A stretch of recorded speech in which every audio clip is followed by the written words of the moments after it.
Everyone, Adam here, So Is Your Podcast. Got another interview for you today.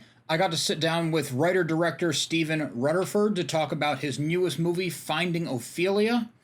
I don't want to go too much into how we got to Finding Ophelia or in depth on Finding Ophelia, because obviously you're about to listen to an interview with the director, so you might as well get the information from his mouth. But it's also a very unique movie. It's a weird, almost kind of trip, supernatural, surreal kind of adventure. It's hard to describe, but it's very well done and very interesting, and I think it's well worth watching just for the uniqueness of it, and because he does execute it very well, and you can see exactly what he's going for. I can't promise this is the kind of movie that's right up your alley, because I feel like, me personally, this is not anything on the quality or anything on Stephen himself. I feel like this is the kind of movie you're either into or you're not, and there's not so much middle ground. But to me, that makes it all the more interesting, and I think it's worth watching so you can have that conversation. Anyway, here's my interview with Stephen Rutherford, Finding Ophelia, available now on VOD. Hey, everybody. Adam here, So Is Your Podcast. I'm sitting down with Stephen Rutherford to talk about his newest movie, Finding Ophelia. How you doing, Stephen? Yeah, very good. Thanks for having me on the show. And I have the special wizardy beard. Yes, we do appreciate that. Before we get to Finding Ophelia, I always like to ask creative people, it's kind of my one boilerplate question, to go all the way back to the beginning. And when did you know you wanted to make movies? Sure. I never thought I would be allowed to go near the cameras or anything like that. It always seemed off limits to me. But I think,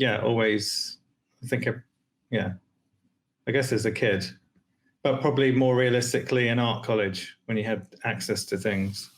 Okay. So as a kid, it was interesting, but you kind of thought like, oh, that's another world.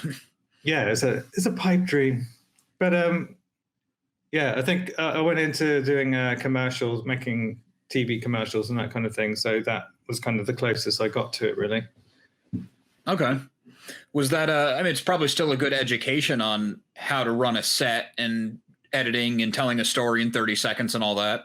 Yeah, absolutely. Yeah. Learned a lot, come up with lots of ideas and work with the amazing people. Got to work with Michel Gondry and had some meetings with Jonathan Glazer and people, really big names and stuff. So that was kind of cool to be all around that. And I'm sure the commercial industry is like breakneck pace too. Yeah, it's pretty quick. It's a lot faster now than it used to be. Oh, I can only imagine. More channels to put things on, but the creativity plummets. I guess that I can see that too, especially like you get an ad on YouTube that's 15 seconds long and you have to get your message across in 5 before someone can skip it. So exactly, yeah. That's interesting. The commercial market must be just like a cutthroat, insane speed racket. Yeah, absolutely. Yeah. Are you still involved in commercials?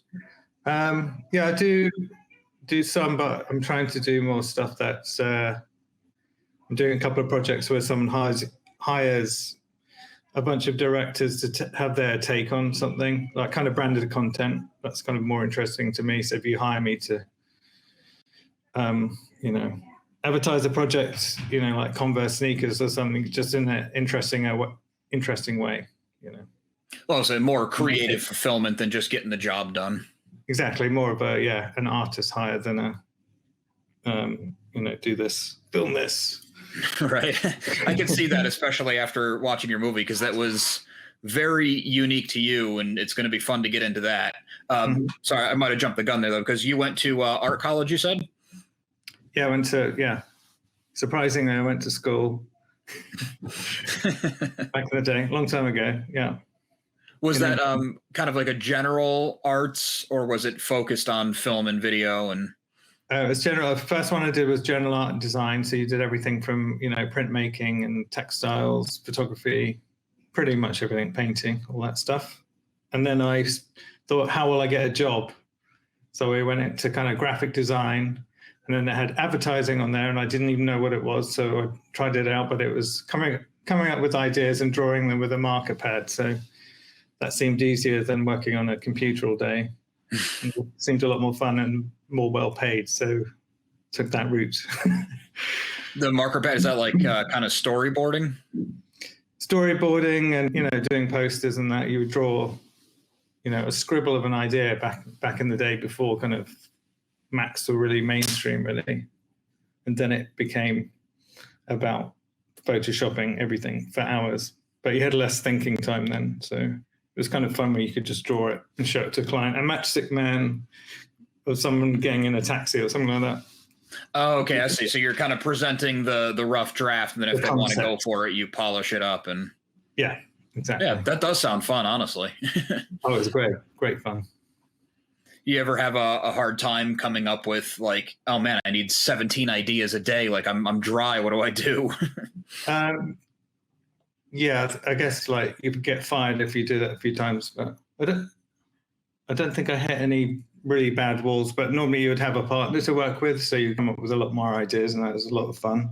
Okay, yeah, someone to bounce things off of. That makes sense. Yeah. So it was fun working in a team. Yeah. Cool. So from there, how did you get to making a feature? It seems like, I mean, your foot's in the right world, but it still seems pretty far apart. Yeah. I got to the point where I was like, well, no one's going to phone me up and say, can you direct my film if you haven't made a film? It's the chicken and egg thing. So decided to make a script.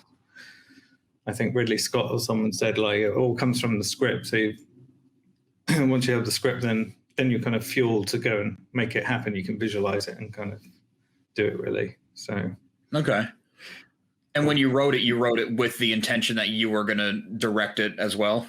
Yes. So went straight into production. Okay, cool. Right. And then, yeah, literally the week later I was shooting it. Oh, wow. So fast turnaround. Yeah. So it took about a year, but because I was producing also, it takes a while to like organize each scene. So I'd shoot 4 or 5 scenes at a time, and then go back, organize the next ones, and kind of learn from as I go along, kind of thing. Yeah. So that was a year of shooting time, but it was kind of off and on. I guess it's pretty much on, but more the planning side of stuff. Right. You were always working, but it's not like you were shooting every day or not shooting every day now. Yeah. And it was kind of nice because you could like think about things a bit more carefully. Yeah, that's true. Because it is very cerebral, I guess is a good word for it. Yeah. Like it's really in your brain while you're processing everything. Yeah. And I had a friend who just directed his film. It's called also dream based. It's called How to Stop a Recurring Dream. And he had, I don't know, probably shot it over 2 or 3 weeks. And he said it was just chaos, just trying to think what goes where. It seemed a lot more of a frantic process. Yeah, some of the people I've been talking to doing these indie movies, they'll say they shot in like anywhere from 8 to 16 days. And I'm like, how do you even put it together in your head? Like, okay, I got everything. Or is it just like, I better because I'm out of time? Yeah, exactly. So it's tough. I'm sure if you're sort of working around actors and that kind of their schedules, really. So yeah, a bit tricky. But with me, Jimmy is committed to the project, so we knew. So this will probably take us a year. Let's get it right. And you need that one person who's going to be as dedicated as you are to finishing the project. So that was cool. Yeah, I guess I can see that because it does follow one guy. I mean, there's a lot of people in it, but they're usually kind of in and out. Like there are more obstacles in his journey. Exactly. Yeah. Yeah, that's a smart way to do it. And were you kind of editing the whole thing in sequence as you went to see what you had, what you needed? I kind of loaded the footage and got screenshots of stuff. And then I had a vague idea that I had everything. But the other thing, I also wanted to have a really fresh look at the footage. So I waited till it was all pretty much shot before I started cutting it. Okay. Kind of a risky strategy, but yeah, I thought I could look at it with more objective, fresher eyes. Because if you shoot it very close to if you edit close to when you shoot, you're kind of attached to the shots. You're like, oh, that took me 2 hours to film. You get precious about it, whereas I can be way more objective if I shot it 6 or 7 months ago. That's actually a really cool approach because, like you said, you could get, if you had your first 5 minutes, say, done, 10 months later, you think that that's immovable and you're working around it instead of making it flow. Yeah. That's really interesting. I didn't even consider that. That's awesome. I guess if you're working by yourself, you have to, you need that objectivity to come back. Right. You can't get too attached to it because you don't have anybody there over your shoulder saying like, that doesn't work. You got to do something else. Yeah. Yes, it does. How did you get the, I mean, I guess that's kind of a dumb question to ask a creative person. Like, how'd you get your idea? But I meant more, did this play out in your head as kind of cut up and bizarre? And I'm not using any of these words in an insulting way. I thought it was really good, really interesting, but it's very different. So is that the way it played out from the start, or did you kind of find that groove as you went along? Yeah, definitely from the start, because I was sort of bored of a lot of how films are made now. So I definitely wanted to make something different. And if you can make it yourself, it's going to be more almost an auteur type of film. And I quite like experimenting. Like I did a short film where I was messing with the structure before called The Backpage Ripper. And this one, I come in at film at Act 2, but kind of hinting at Act 1. So I kind of like experimenting with that. And I'm a bit impatient with I'm impatient with how scenes play out. So some of the jump cutting, it was like, let's get them out of the scene, chop, chop, chop.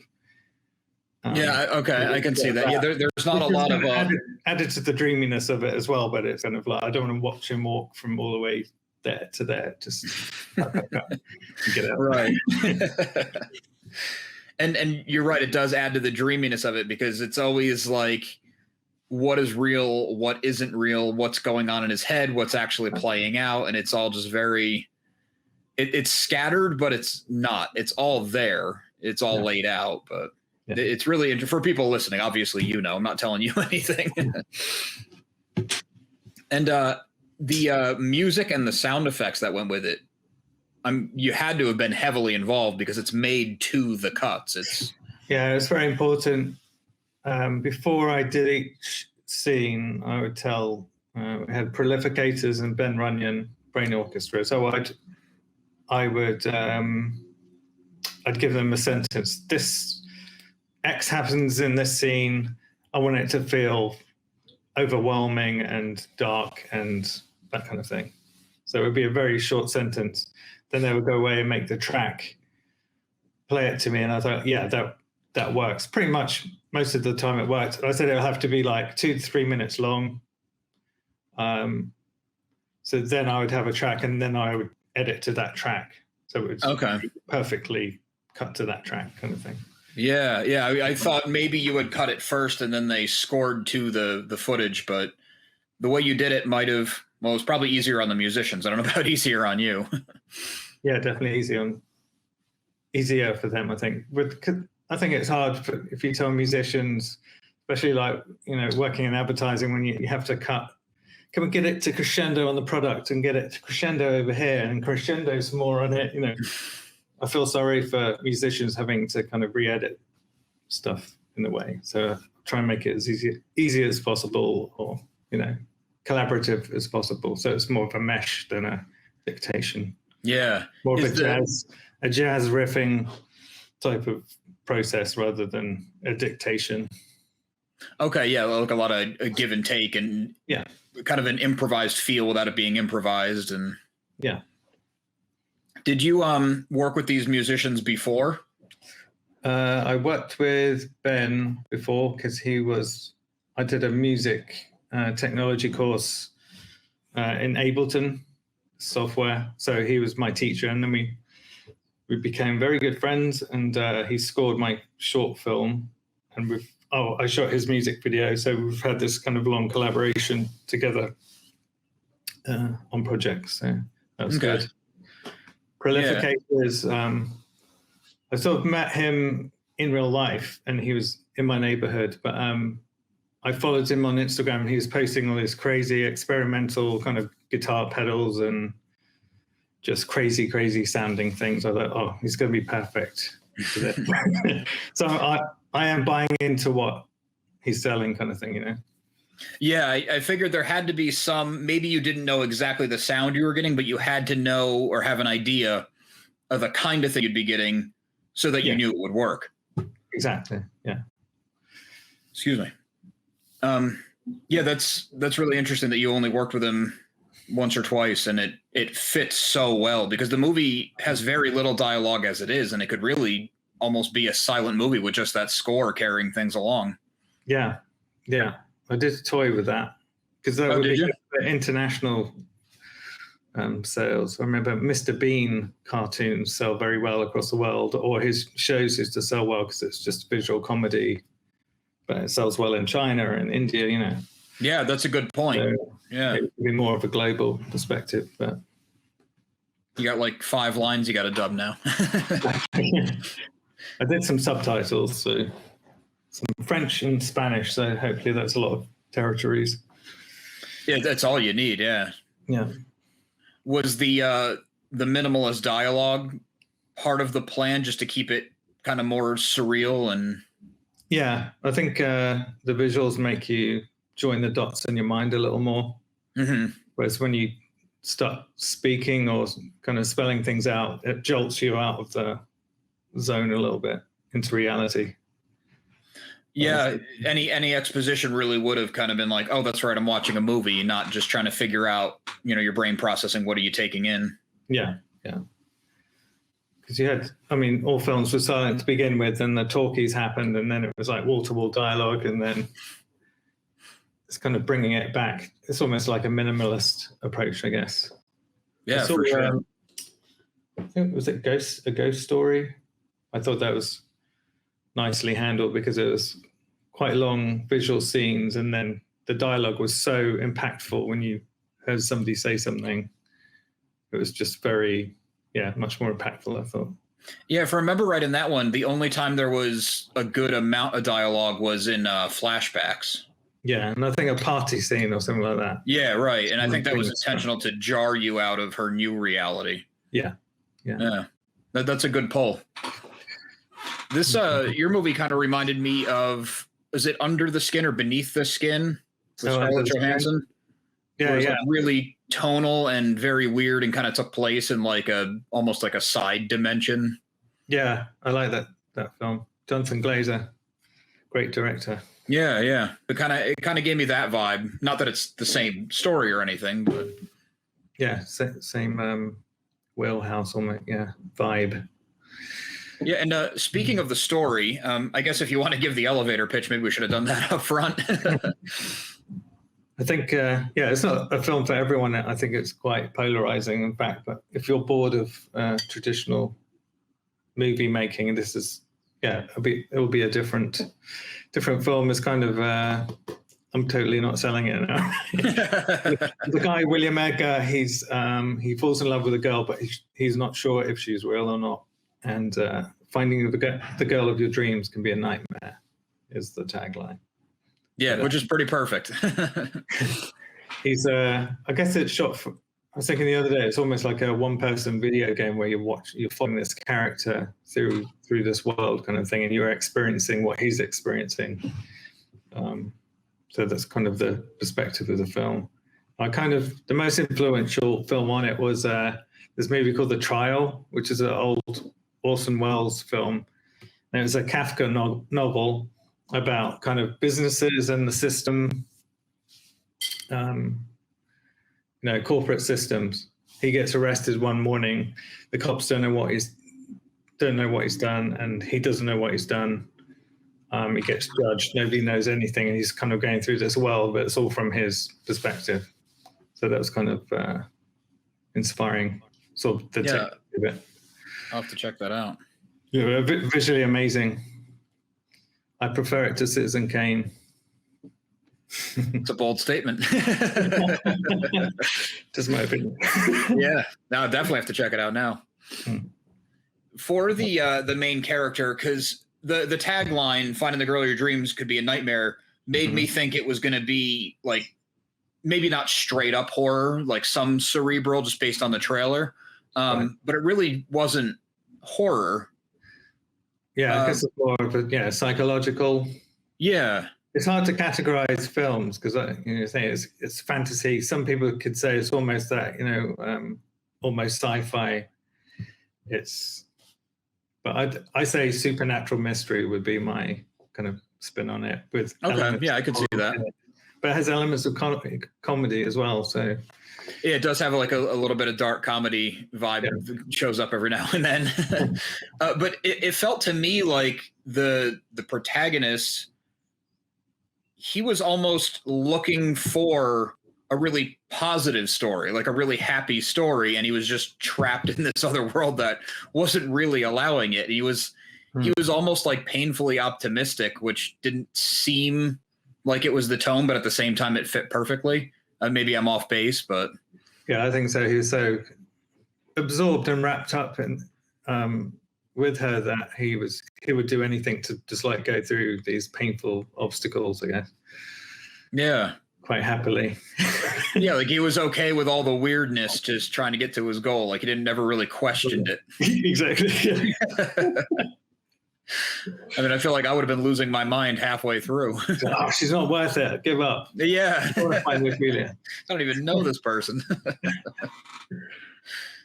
It was a really interesting approach to have kind of almost a happy core, but then it's not even a depressing movie. It's so hard to, you can't say it's this because it's not any one thing. Mm-hmm. Yeah, which I think is a huge compliment. Oh, thanks. Yeah, I was going for something different. And I think, if you can make a lot of the film yourself, it can be a lot more personal.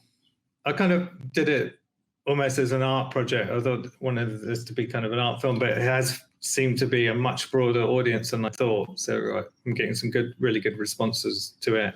And if you do like it, then people really are into it, kind of thing.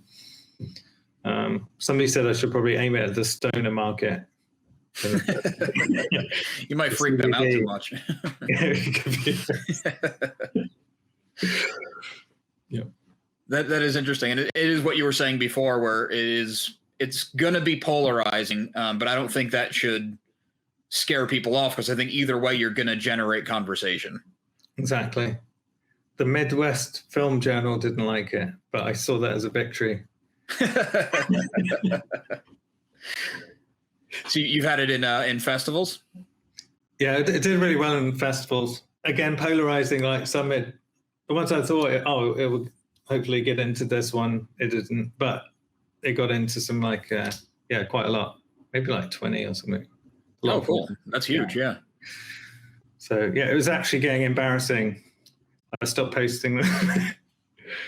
Maybe it's it was too many. British size. It was too, because you see posters and it has 1 million awards on them. It's too much. The good ones. There you go.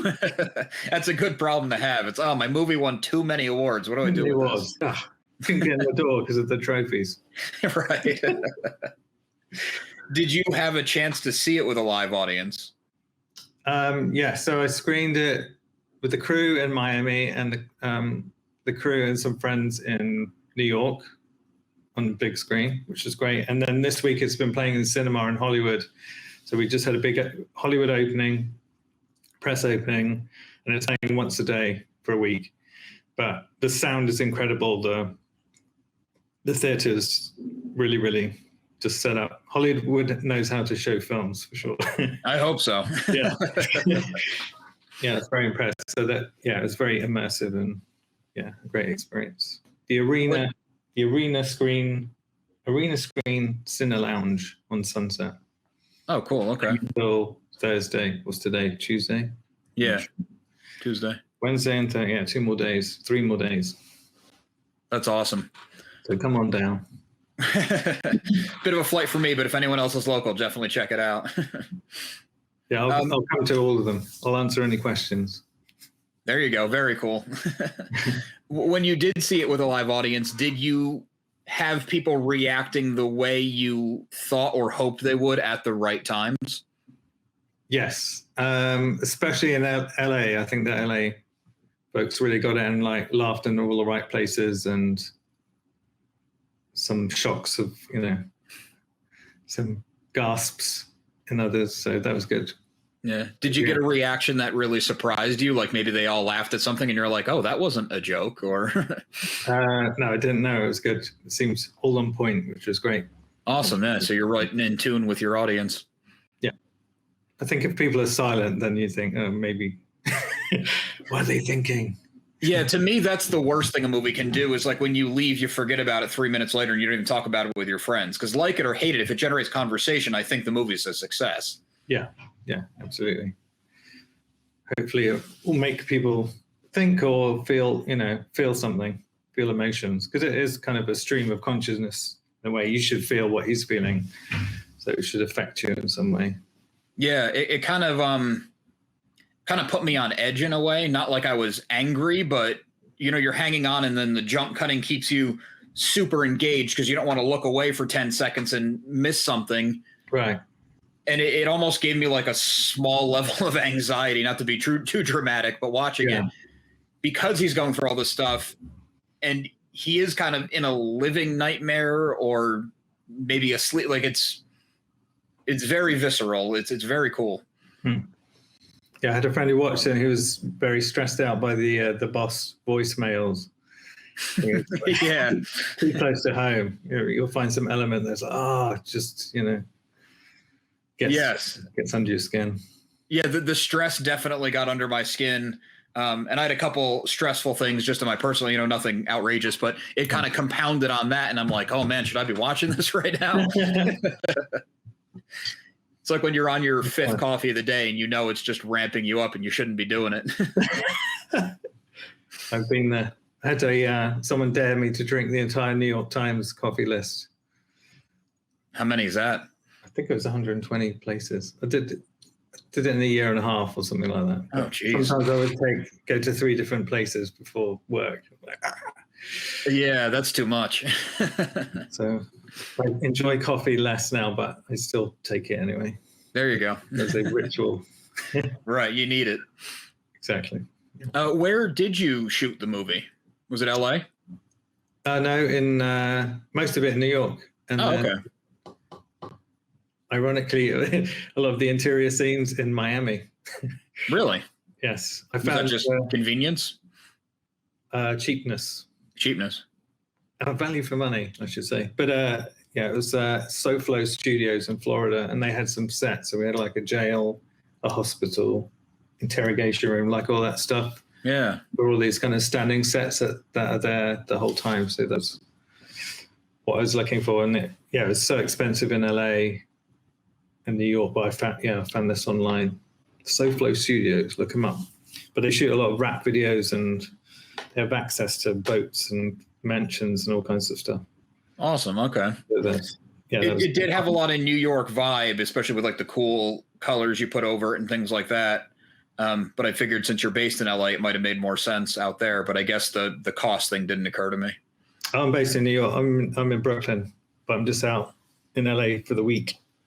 Oh, okay. So you're based out of New York. Yes, Brooklyn. All right, cool. You're out on business? Yeah, for the opening of the film. Oh, that makes sense. Sorry. Yeah. That's really cool then that you got to shoot it around where you lived. Was it hard to put like permits together and stuff for that? Because imagine New York City is very bureaucratic. It's really easy because they're friendly to filmmakers. I wasn't using a big crew, so I shot a lot of it just myself. I had a tiny little camera, so I could run around really at night with it. Kind of guerrilla filmmaking. Yeah, pretty much. And then, you don't need permits unless you're blocking a street or something like that. But so you could just get your people in, get your shots real quick, and get out, and didn't really matter. Yeah, I'm not bothering anyone, so I don't. A lot of the sounds in post, unless it's dialogue stuff, which is another good thing about keeping the costs down. You don't have to have a sound man each time. So if you have visuals, you can just film stuff and put the sound on afterwards. That's a really good point. Good tip for people. Cheap way to do it. Yeah. Quick. I could just jump in an Uber, meet Jimmy, do some scenes, come back again. Very smart. Was all of this in your head when you wrote it, or do you just kind of like, let me write what I want to write and then I'll figure it out later? Yes, so it was all scripted. So I spent about 3 months doing that. I don't know how many months. Well, just like thinking of a big list of ideas, and then the ones that you could shoot or that kind of make sense. And I was listening to David Lynch saying, if you have 70 ideas, subconsciously you could kind of knit them all together into this kind of narrative. So that's kind of the approach I took. And then, kind of like then try to make that make sense and, have the kind of A to B story coming out of that. But I think you do have all the thoughts that you do have are normally your inner logic anyway, kind of thing, trying itself. They're all kind of related somehow. But it's more of a subconscious thing, I think. And the word I hate to bring up, but it's kind of the elephant in the room, COVID. Did you shoot this pre-COVID?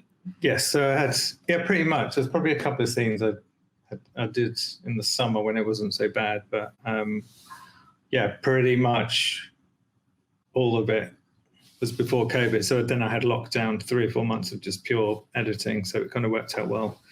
Yeah, it's my lockdown baby. Yeah, kind of a blessing in disguise there. Undistracted editing time. Yeah, because a lot of the scenes you had streets empty, like it looked like you would have blocked them off. Yeah, it was a lot of it. I was shot at night, so sort of around Chinatown after 6 o'clock. There's no one really around, or like in the winter time, there's no one. It's pretty close. I went to a lot of kind of derelict industrial areas, Gowanus and places like that. There's no one around. So, but it'd be 3 a.m. or something, random. Right. Probably Okay. Slightly dangerous. Probably, yeah. In one of the shots, that's how late it is. I don't know if you spotted the possum. He's kind of like looking at the caterpillar people. Oh, no, I didn't, because that scene was really bizarre. So I was definitely honed in, but I missed the possum. Yeah, the end of it is a possum turns around to the camera. So lucky shot, no animal handler. Exactly, yeah. And at the time we're recording this, the movie comes out tomorrow. Yes, 23rd. Where can people see it? Amazon Prime, Tubi TV, and Google Play. It was going to be international, but I think it's just going to be North America at the moment. And then after the Cannes film markets are over, then it'll go international. Very cool. Whenever that is. So. Yeah, those are huge platforms. It's good gets. Yeah, I've got a distributor. Indie Rights is distributing the film. They're really good. Yeah. Really cool. Did you link up with them at a festival? No, I just contacted them. But I did some research into nice distributors. They came up a few times, so I contacted them. They liked what they saw. They so liked the film, yeah. That's cool. That's got to be a really great feeling where that not only is that whole bit of work off your plate, but you got the validation that these people who put movies out are like, oh yeah, this is something we can definitely get out there. Yeah. No, it was good relief. Yeah, I'm sure. It's tough to do it yourself, and I don't think if you do use some of those platforms, you don't have the contacts like these guys have contacts with Amazon. It's very much still a people business, so got to know the gatekeepers to a certain extent. Right, because how would you go about contacting Amazon yourself about putting a movie up? Like, who knows what email it would get to or phone call where it would go? Yeah, that's interesting. Kevin Netflix, he doesn't know me. Right. Kevin Netflix, the founder of Netflix. Mr. Netflix, come on, a good movie for you. I've been hearing a lot about Tubi TV, and people are really, creators are really liking working with them. So that's also a big get. Yeah, it's almost like it's come full circle where you've got, because it's advertising paid, which is great for the filmmakers. You're getting revenue again. I think Amazon are paying a lot less because you have to have a really high customer engagement rating. And then I think streaming like a cent an hour or something like it's very low. It's not what it was a few years ago when you're making a ton of money. So like Tubi and IMDb TV, I think, are the ones where but you've got ad breaks. But you're watching content you want, which is good. Right. But it just has ads in it, and it's free to watch, and then I get paid. That is funny that it was cable TV. It's too expensive. I'm sick of the commercials. Hey, look, you can get Netflix. You just pay a monthly fee, no commercials. And now it's like a big advertising plus to be like, hey, you should check out Tubi TV. You don't have to pay monthly for it. You just watch a couple commercials. Yeah, exactly.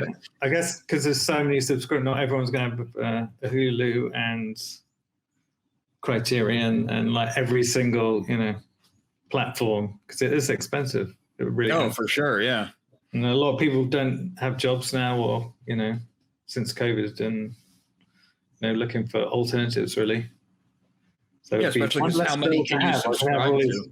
Have great TV shows and stuff like that, and free. It's a win-win. And for people listening, if you do watch it on Amazon or Google Play or anything, make sure you leave positive reviews so that more people will see it, because I know that really bumps things up. Yeah, it really helps a lot if you review. A fair review. It doesn't have to be good or bad, but good is. I wasn't going to ask people to leave a bad review. No trolls. No trolling.